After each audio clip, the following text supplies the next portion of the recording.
This video will explain how an organization can become more agile by decomposing the architecture of an AWS data lakehouse into its component parts, and then by placing each component of the lakehouse under Agile product management using a free tool called the Agile Cloud Manager, which you can learn about at the Agile Cloud Institute.io website.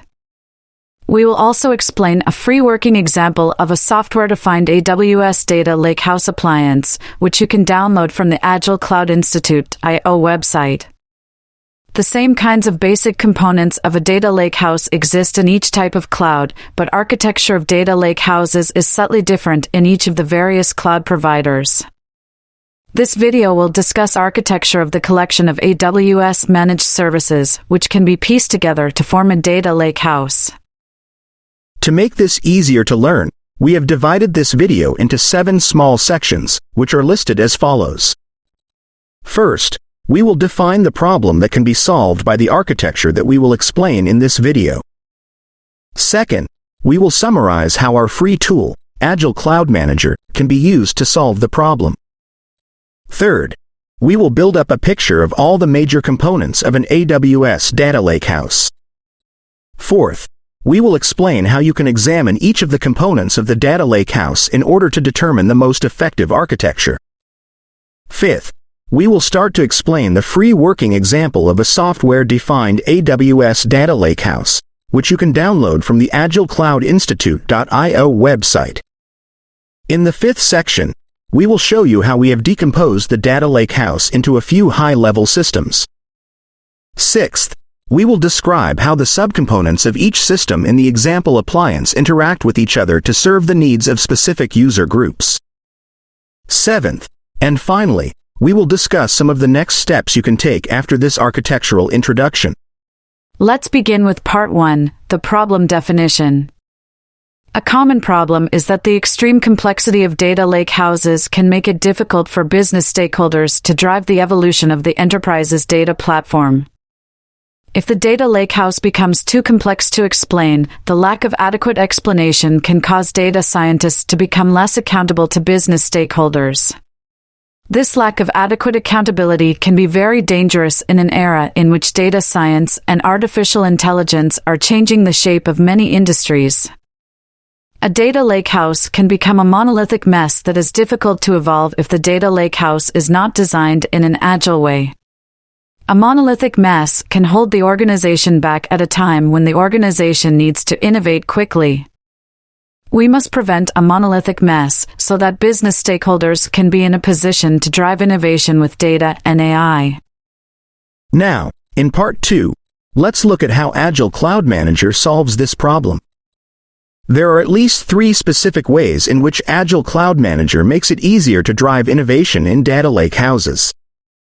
Agile Cloud Manager's domain-specific language makes it easy for you to create reusable, software-defined components of data lakehouses.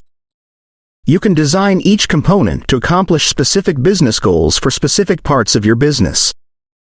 This means that you can actually model your business as a collection of cloud objects which each perform meaningful business-level functions.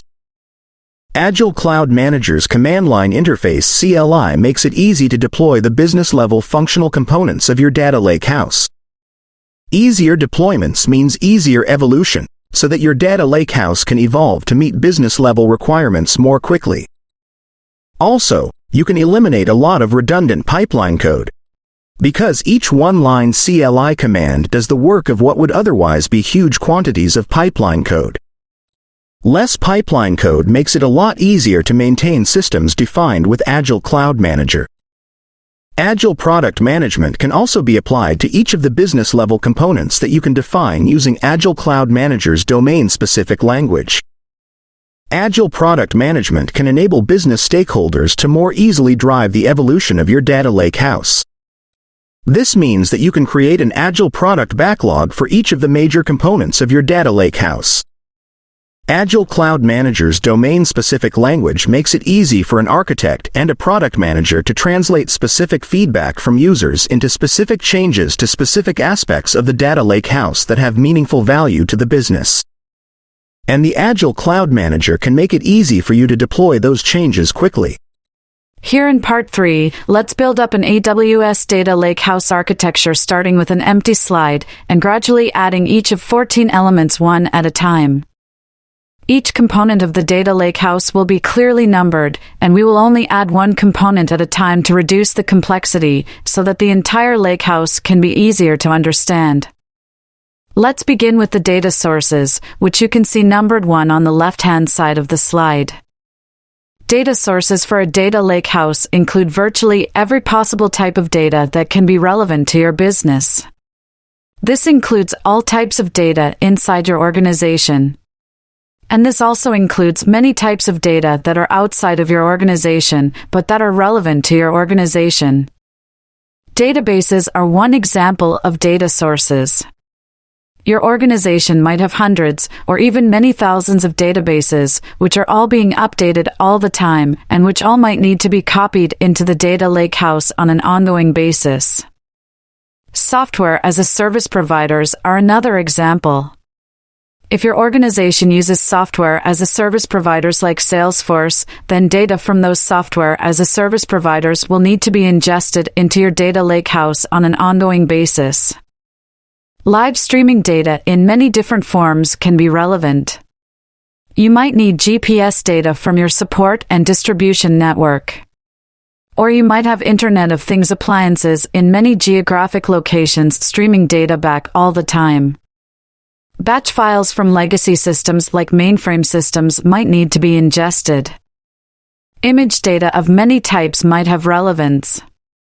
One example of image data might be handwritten notes that physicians might write about patients and then fax into an automated system that might use machine learning to read and interpret the handwritten notes. Textual documents of many types might contain relevant information that could be ingested into the data lakehouse. Video data from machine vision systems might contain meaningful business information. Social media sites might also be producing an ongoing flow of relevant data. Many other types of data sources in addition to these might need to be ingested into your data lakehouse. Next, the ingestion layer of the data lakehouse is shown with 2 as its number in red in the slide. Many different types of tools are available for data ingestion. These include many third-party tools and at least 9 AWS managed services for data ingestion. We are listing the 9 major AWS managed services for data ingestion here to illustrate that there are many options, but we will not discuss each of these managed services in this video in order to keep this video easy to understand for a variety of audiences. Number 3 on the slide illustrates the storage layer. A data lakehouse utilizes 2 primary types of storage, including blob storage and a data warehouse. In AWS, the service that provides blob storage is called S3, and the name of the data warehouse service is Redshift.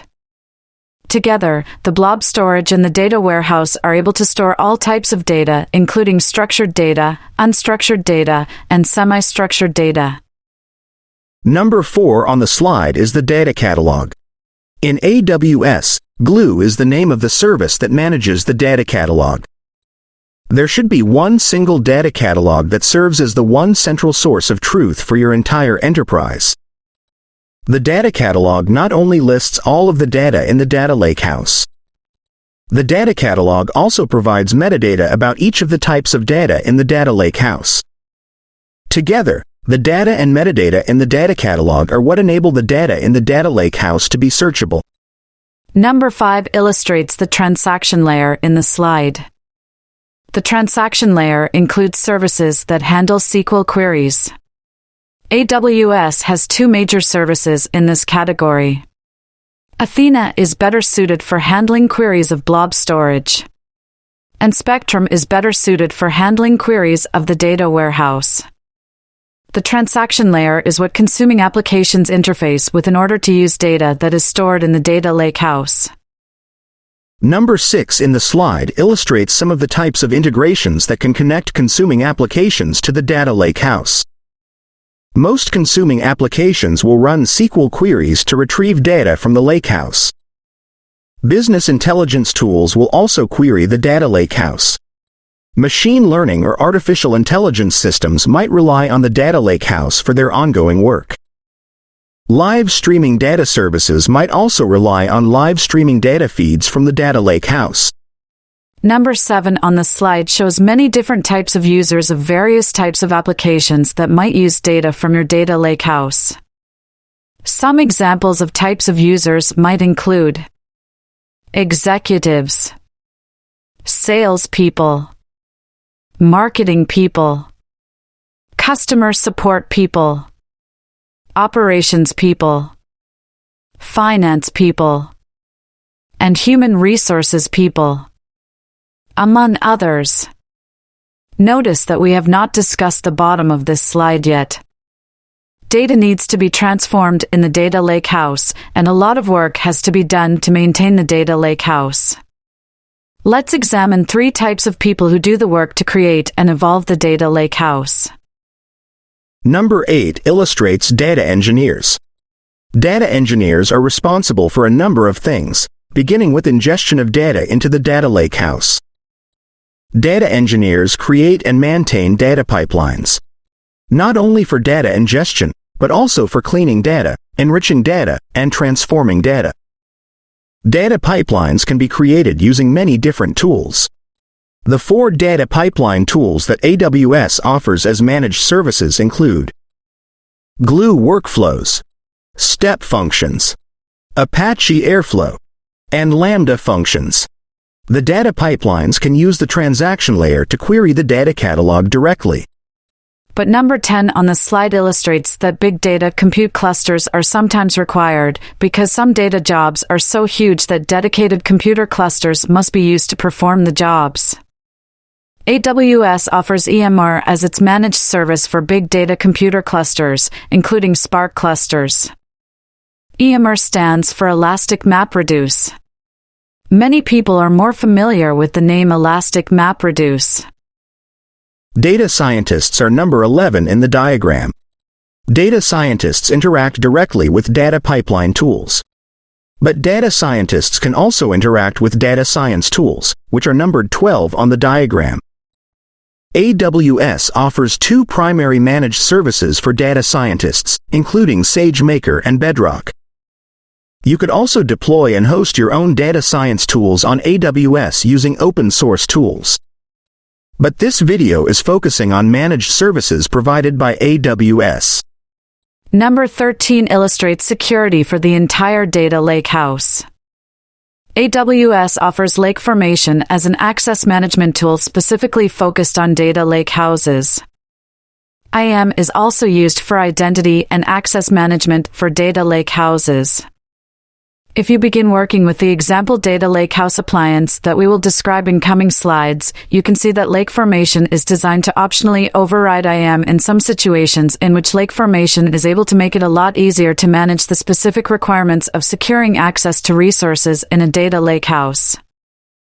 Finally, on this slide, number 14 illustrates the data lake administrator.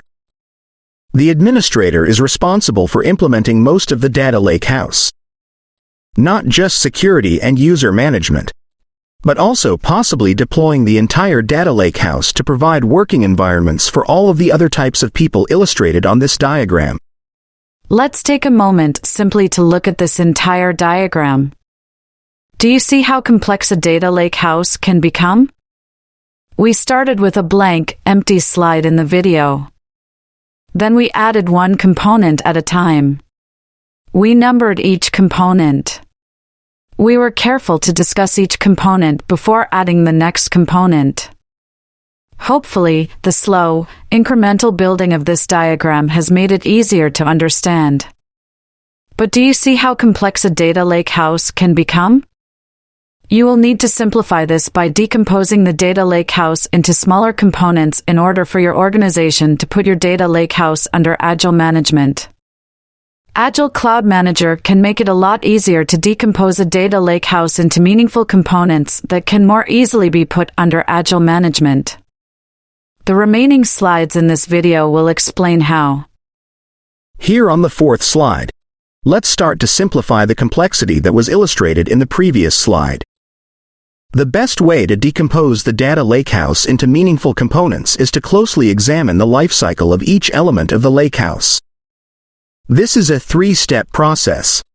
First, examine the function that is performed by each element of the lakehouse.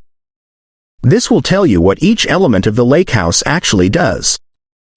Second, examine the people who are involved with each element of the lakehouse. This involves looking at different types of people, and at the different requirements that people in different roles have for the data lakehouse. Third, examine the workflows that interact with each element of the data lakehouse. These workflows get triggered by specific things at specific points in larger processes. Each workflow has a number of different steps, and each of those steps performs specific functions.